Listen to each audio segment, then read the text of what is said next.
Hi, Reza. How Hey are you? Shane, I'm good. How are you doing? I am good today. Yeah. Um, so this is going to be an interesting one, Shay. I Definitely. like the idea, and I think we had an instant back and forth debating it. Yeah. So tell our listeners what this one is about, and I feel this is like this one was like a seed that was growing, and something interesting has come out of it. So share some. Absolutely, absolutely. So this episode today is Charter Cities the Future. We're framing it as a question, but we have some ideas and some answers too. Yeah. And before we dive into it, Reza, what is Future Forward for our new listeners? Yeah, welcome new listeners. Thanks for joining listeners that have been coming along the way. Future Forward is a conversation that Shay and I have been having for many years, and we're bringing you into it.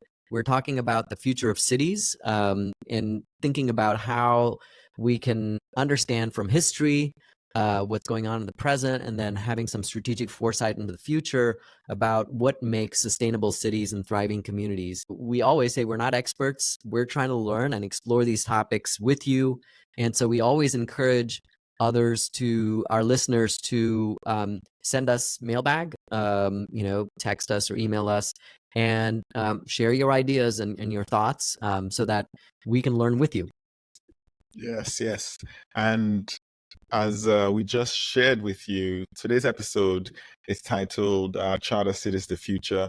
And as Reza alluded to, this one came out of us realizing there's a 21st law. We have 20 laws of cities, but as we mulled over a few of our ideas and continued to increase our expertise in this space, we realized we'd left out what I think we both agree is the keystone law here. Yeah. If you want to share the law, and I'll dive into it a little bit before we dive into the episode. Yeah. Yeah. So what we say with this is that emergence and entropy are required to build thriving and sustainable cities. And the reason why we believe this is a keystone law is because our thesis is that cities are systems, and a feature or a key part of systems is emergence and entropy. Emergence describes how new properties and features can arise from the interaction and self-organization of elementary parts in a complex system, and that's what a city is. And entropy is a measure of a system's disorder or uncertainty and how much energy is unavailable for work. And that's kind of describing randomness. And we believe that cities need those two factors because cities are organic. And Yeah. the point of this episode is to explore charter cities, which are inorganic or created, unlike other cities. So uh, it's going to be an interesting discussion because it makes us think about like what cities are to Yeah. contrast with what charter cities are. Yeah. No, it's a really thanks for the framing there. And while the idea of charter cities, I'd say, started before 2009, most experts in the space attribute the development of charter cities. And what are they? They are the cities with new rules that could, quote unquote, in the words of the economist Paul Romer, who introduced the idea in his TED talk, this idea of cities with their own governance systems that promote economic growth. In a one simple line, new cities with their own governance systems to promote economic growth. And I think fundamentally, if you believe cities are organic, like Reza and I do, you will disagree with that idea that you can just pop a city somewhere, put new rules around it, and optimize for economic growth. Yeah. So Roma put this out in 2009, and a bunch of, I'll say, acolytes and and tech bros who feel the need to build cities that exclude people is the framing, jumped on the idea, because Roma was speaking to them. We Yeah. were, before we jumped on this, on to recording, we were talking about this idea that economists tend to live in models and paper, Yeah. Yeah. and that truly is reflected in this idea that Roma was sharing in his TED Talk. And if you watch the TED Talk, there are a few things that I'll go into my African mode now. There are a few things that will annoy you about the TED Talk. He starts off with this picture of a group of who he calls African students under a street light Yeah. with their books, because, and as he claims in the talk, they do not have electricity in their homes. He gives one of them a name and says, why don't they have this electricity that has been invented, or that was invented years ago, Mm. and they live in cities in Africa where they cannot get electricity, ignoring so much complexity, Yes. Yes. So many but assumptions. bucketing it. Yeah. So many So many assumptions. assumptions. Yeah. Yeah. So, but that's the genesis of charter cities. I'll pause there, because as I think about that TED Talk, I get slightly annoyed. Yeah, and I would also say, like, it's interesting that you mentioned sort of this is, an economist's idea, and their ideas tend to be sort of models and on paper. The word charter, the origin of the word charter comes from Latin paper, and so Hmm. instantly we see that, okay, this might be good on paper, but it's not going to actually serve communities in ways. And so in the examples that you go through, you have some examples to share of these charter cities. I think we will realize some of the trade-offs and some of the Yeah. downsides that come with it. Yeah. Yeah, absolutely. So the first one, the one that really took off as a result of Paul Romer's TED Talk, is Prospera, which is located on the island of Roatan, which is off the coast of Honduras, and it's considered by most who study this as the first charter city. And the idea is that it aims to create a platform for prosperity by partnering with governments to establish conditions in this new regulatory zone owned by a private company, to establish conditions that are conducive to economic development. I'll share some quick things to note about Prospera. It was formed by what is called managed by Honduras Prospera Inc., financed by Balaji Srinivasan, Peter Thiel, Mark Andreessen, through a capital company called Chronomos Capital. And it is a private area, education, recreation, all planned in this zone. And the idea is that Hondurans who live in the Prospera region, will pay $260 to live there in their own country, by the way, and $1,300 for foreigners. And the legal tender is Bitcoin. Oh God. Bitcoin? Did you say Bitcoin? I did just say Bitcoin, yes. My Yes. head just exploded. It's supposed to be an autonomous zone with its own fiscal, regulatory, and legal architecture. And Paul Roma was involved in the development of Yeah. this what I fundamentally consider an exclusionary zone Yeah. in what is a developing country. Yeah. Yeah. So I already see some challenges with it. One, Honduras has had, it has poverty, it's had political challenges. It's really difficult one of the challenges with the Prospera is, like, it's really difficult to maintain a separate and exclusionary type of charter.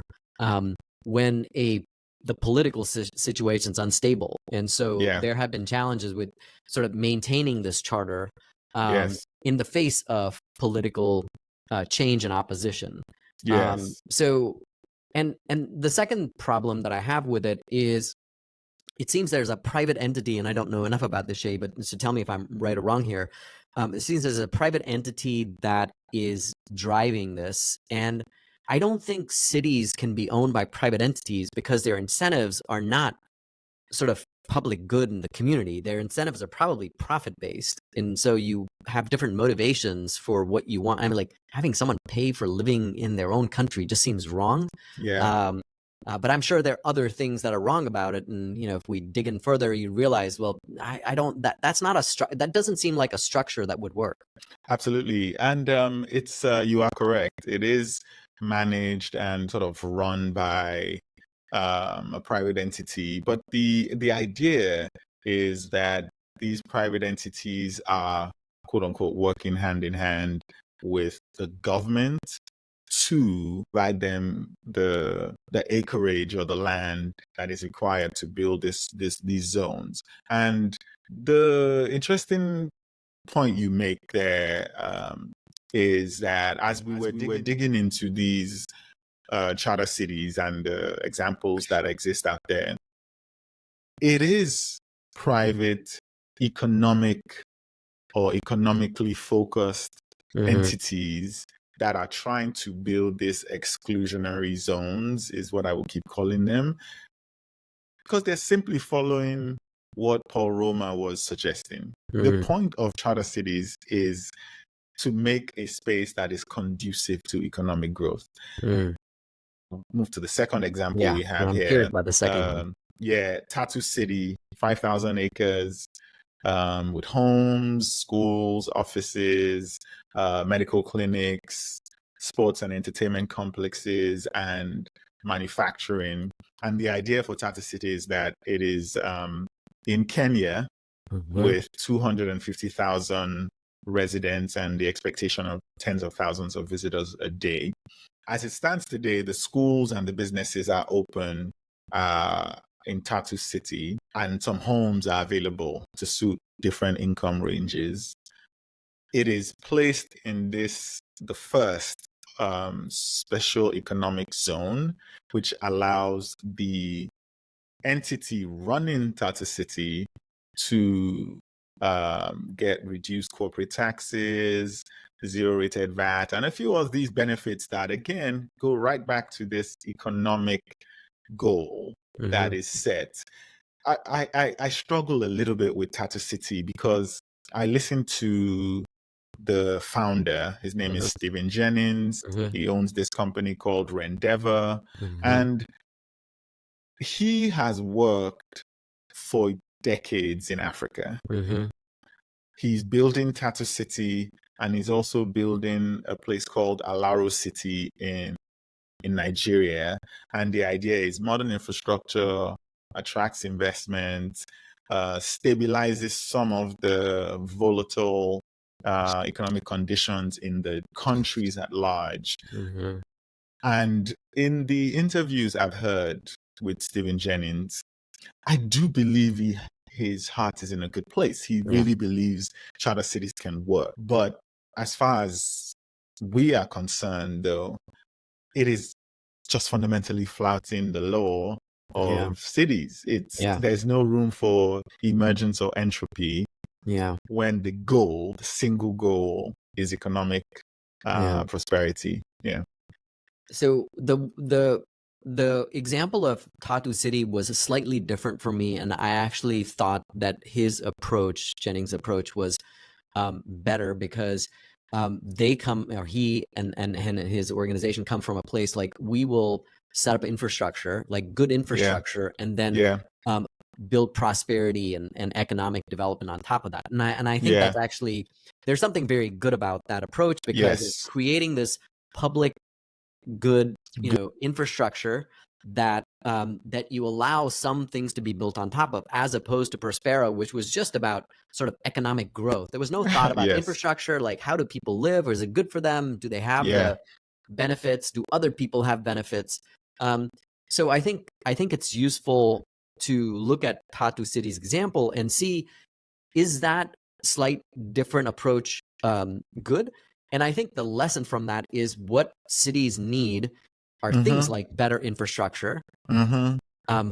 The other thing that they need, which is not addressed with charter cities, is civic agency, like community agency, which I Yes. don't see a lot of, because there's these entities that are making decisions with government, but where is the community involved in that? So It's we always think developing countries are the test bed for ideas like this. And Mhm. so the Charter Cities Institute, to your point, they're trying to promote, but there's also the recognition that infrastructure is required as you Yeah. go into these places. So similar to Stephen Jennings, the Institute promotes this idea of, oh, let's build these zones. Let's recognize the infrastructure required. Oh, Africa has a big problem. Let's start in the developing parts of the world, which, again, Yeah. also sort of ties A back problem. to it is problematic because of the lack of recognition of this emergent or uh, chaotic nature of actually building cities. Yeah. But if we're building them from a place of recognizing the need of the communities and the people on the ground, you Hmm. don't just show up and put fees on living in. Hmm. They probably pay taxes to their Yeah. governments. So what is this additional fee, which fundamentally is around how do you make money and how do you prevent people who can afford the fee Yeah. living in these charter cities? So I agree. There's a way to approach it that, and that is underlying my both disdain for charter cities, but also a certain level of respect for Stephen Jennings and his approach. Yeah. Yeah.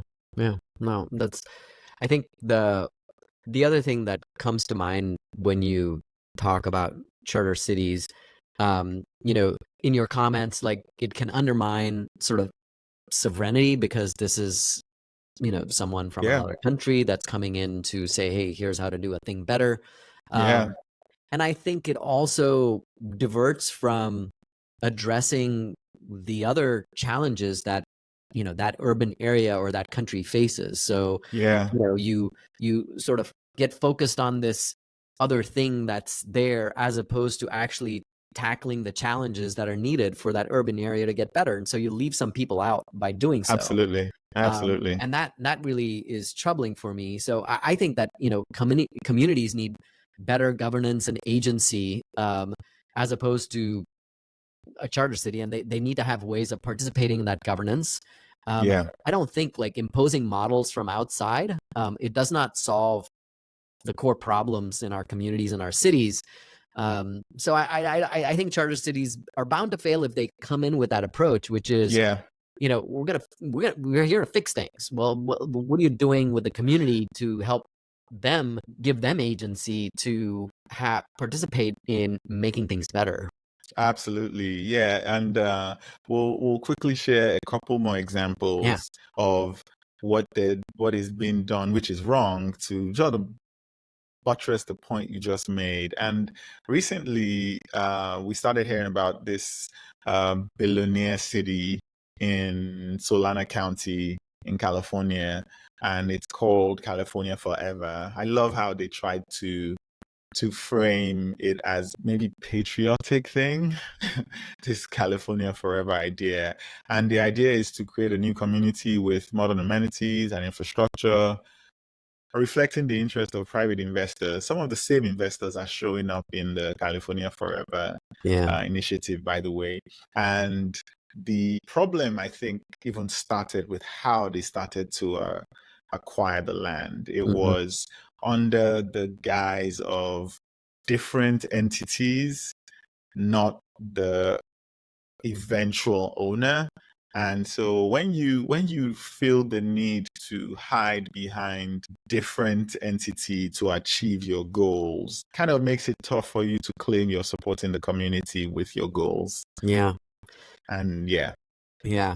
I had a problem from the first word, billionaires. Makes me extremely skeptical that their motivations for doing this are anything but exclusionary. So, Yeah, um, yeah, I think California does face challenges with, there's been, California was like a growing state. People would move there, and then yeah, they had this no growth movement that has, you know, with an odd group of people. You have, sort of environmentalists on one side and sort of these libertarians on the other side.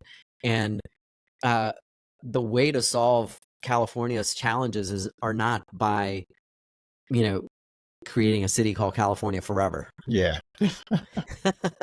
What about the rest of California? What about the rest? you What know, about the rest of the yeah. people? So Yeah, they're California, California forever, and then the rest. Yeah, it's let's it's see. pretty wild. It's pretty wild, Yeah, and there's experiencing a ton of resistance to building it, rightly so. And if what ends up happening, honestly, is that enough resistance comes into play and the community gets to play a huge part in what eventually happens in these parts of the Solano County, then I'm all for it. It's yeah, this when you are not considering the needs of all, especially those who were there before you showed up, that's where the real struggle starts for me with these charter city ideas. I'll touch on the last one and then we'll touch on our laws, Reza. The yeah. last one here is Neom. For anybody who's been paying attention, this is I'll actually read the marketing text Mm-hmm. that is on the Neom website.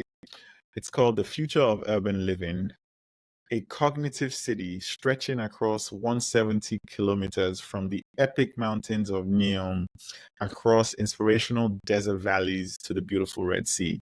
A mirrored architectural masterpiece towering 500 meters above sea level, but a land-saving 200 meters wide. The line redefines the concept of urban development and what cities of the future will look like. I'll give you one more line. No roads, cars, or emissions. It will run on 100% renewable energy, and 95% of land will be preserved for nature. People's health and well-being will be prioritized over transportation and infrastructure, unlike traditional cities. Yeah. Right away, I have a problem with it. Unlike traditional cities, what's wrong with traditional cities? We love living in cities. Cities work. Yeah, They have problems, but they work. This is such a strange. It's such a strange idea, and it's already facing challenges in implementation because you're building an unsustainable environment in an like you're in a desert. Like, so I love the idea of like renewables and no cars and good transportation and things like that. hmm, But I can't imagine that what seems to me is like this hermetically sealed space for a very yeah, long way. yeah, I can't see that being a city. Like, I mean, do they have outdoor spaces? And if they have outdoor spaces, don't they need to be air conditioned? Because like temperatures there soar above 100 degrees Fahrenheit or 40 degrees yes, centigrade. So it just doesn't seem like a human scale environment.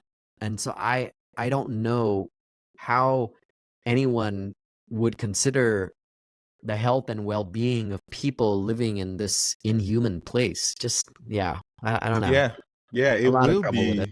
be, it will be to a certain extent hermetically sealed because the idea they're suggesting is that they will put non-native plants and vegetation in this mirrored line, Just, and people will move through pods that have to be air sealed yeah, across the line, and you will take lifts or elevators up and down because it's 500 meters high. It is just so many levels of ridiculous. yeah. Ridiculous. It's a really good point. And it starts with that last line. Yeah. Unlike traditional cities, Yeah. when you think the role of your charter city is to fix cities, you have set yourself up for failure. Yeah. Yeah. So Shay, let's talk about the laws. Like, what Yes. laws are these breaking? Yeah, Um, so apart from the fact they're breaking the new law we just added, the 21st law yeah. of emergence and entropy, there are two other laws that immediately came to mind for us. One is regional cooperation enhances sustainability. Yeah. The exclusionary nature of these charter cities goes against what we believe strongly, which is that sustainable cities cannot exist in isolation. Yeah. They must coordinate with surrounding areas, municipalities, other cities for truly sustainable regional development. And this comes from Willer's research in 2002, which argued for the importance of regional approaches to urban sustainability. And the consequence is what we're seeing in some of these cities already, these charter cities. The consequence of flouting the rule, the law, is that they're not cooperating with the region. So the resource requirements they are having to go further away to get unsustainably so that they can serve the residents of their cities. It will lead to conflicting land use policies, unsurprising, and an inability to address the urban environmental issues we're all seeing. So that law is being flouted hugely by these charter cities. The next one is that urban form shapes social interactions. This is one of the ones you really like, Reza. Yeah. Yeah. And the idea is that the physical layout and design of cities significantly influence social interactions, community formation, and quality of life. And some of this comes from Gale's 2010 research in his book Cities for People, one I highly recommend our listeners read. It's a big book, so buy it and read it over a period of time is how I'd recommend you tackle that one. But in the book, he demonstrates that design impacts social life, period. And poor urban design leads to isolation, community cohesion reduces, and quality of life is also negatively impacted as well. Yeah. So that's interesting, Shay. It might be an interesting when we tackle that law in an episode to see the tension between design and entropy and emergence, because Yeah. I think that charter cities in a way are maybe an extreme form of urban design that Yes. doesn't work. But what forms of urban design allow for entropy and emergence? Yes. Both are needed. Like you need to give the city some shape, some form, Absolutely. and you need to allow for that emergence and entropy. And so, what's the right balance? I'm curious to explore that. It's a really good point. And I actually think as we explore the future of cities, charter cities in this case, we always need to point out that tension. I realize we say it's a really good point you're making. We say some of these laws almost as if there is no like wiggle room when there is. And I think the problem with the design of charter cities is where it starts from.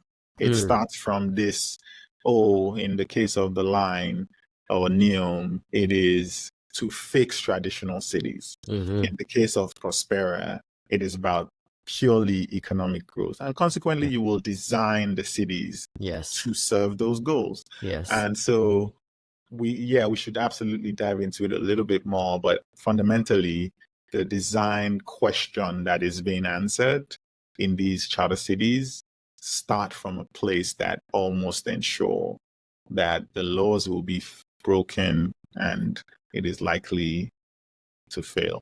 Yeah. So Shay, you had some thoughts about the future Yes. based on this learning on charter cities. So yeah, so share that. Yes, yes. So the first one idea I had is that while the charter city idea is not a good one, I Mm-hmm. do think we need builders, Mm-hmm. more builders who are visionary to Mm. imagine what cities can be Mm. to serve people. So we need builders was the first idea I had for what the future should look like here. And you Yeah. had a really good reaction to that. Yeah. Why do we always talk about building? And It's a so good my question. retort is like, what about improving, maintaining, caring? What we need is visionary community leaders, or a phrase just came to mind. We need visionary community engineers. We need engineers and leaders that are deeply empathetic to the needs of their local area while having a broad view of the region and world. That's what communities need. So we need groups of people that are engineers, technologists, social workers, marketers, local business owners, etc., that want to work together and figure out what is best for the community. And since engineers are builders, we need them to be thinking in terms of the community. So that's my retort. I would love these builders, but I want them to consider the other things, because you can't just build. You have to maintain. You have to improve. You have to care about the people that you're building this for. Which is why I'm doing this podcast with you. You immediately had that reaction, and I agree. There's a bent to building, and we probably need to temper that a little bit with the empathy that you're suggesting is required Yeah. in our cities. The second idea I had here was less regulation in our cities. And I don't say this that regulation shouldn't exist. This one is more about just the recognition that I think I have, and I was reading and listening to a few things. We are now in a phase in just cities where it is tough to even do the right things Yeah. for the communities because of too much regulation, is Yeah. my view. Yeah. And so some of the charter city proponents are reacting to that. Yeah. So not saying their reaction is the right one. I'm just saying there's a recognition that Yes. yes, there is a lot less room to innovate and address some of the needs we have because of the regulatory constraints that now exist. So maybe a little less regulation might be useful here in the Yeah. future. Yeah. I agree, Shay. I think that as cities have become more mature, regulatory, like with every regulation, you have a trade-off. And these Yes. regulatory frameworks aren't set up in a way to be flexible or to be reconsidered. Yes. Regulation goes in, ordinance goes in. I was for a few years on my town's planning commission, and it really struck me how choices that you're making as a commissioner are have a long-term impact. Like some choices Yeah. I made 10 years ago are still being debated or being argued, or not really solving the problem that we thought we were going to solve. Yeah. And I think there's something to it. I don't know what the solution is to regulation, because regulation is needed. Yeah. But maybe there are other ideas out there. I think your last point here about engaging the community, and Yes. so let's talk about that one. Maybe that will help us coalesce around a thought on it. Yeah. Yeah. And we touched on this a little bit, just this idea of participatory, community-centered and participatory decision making for any new laws, any new developments that aim to address the needs of the communities in cities would be a way to, I believe, go forward here, because we've traditionally mostly put regulations in place or signed agreements with these charter city proponents with no consideration or engagement with the people who will be negatively impacted by them. So that, I think, might be maybe middle ground that ideally again ties back to one of the laws that Yeah. we put down. Yeah. I think the hardest part about that community participation, it's hard to do. It's hard for public It is. entities to engage the community. Yeah. I've worked for a public entity, and I know how fraught the process can be, because you, as a public entity, feel very defensive, when you're in Yeah. front of the community. Um, but the other point, and my friend Mark and I on a bike ride this morning, he mentioned that he's a true activist. Like, he's on the ground, like, he's trying to address an issue with the parks nonprofit, and is engaging the city auditor to evaluate, and to investigate what's going on there. And the comment that he made was, it's hard for me to tell if some of the people that I interact with at the city are in it because they care about public service, or they're in it just for a job. And Wow. that makes it really difficult, because if you are a public employee, your purpose is public service, and Yes. that's easily forgotten, that you're there for the public good. Yes. And that makes involving the community so hard, because you have to, like, philosophically be on a mission to care for the community and help them. And that's Yes. hard to do day after day. It is a tough one, but again, if we go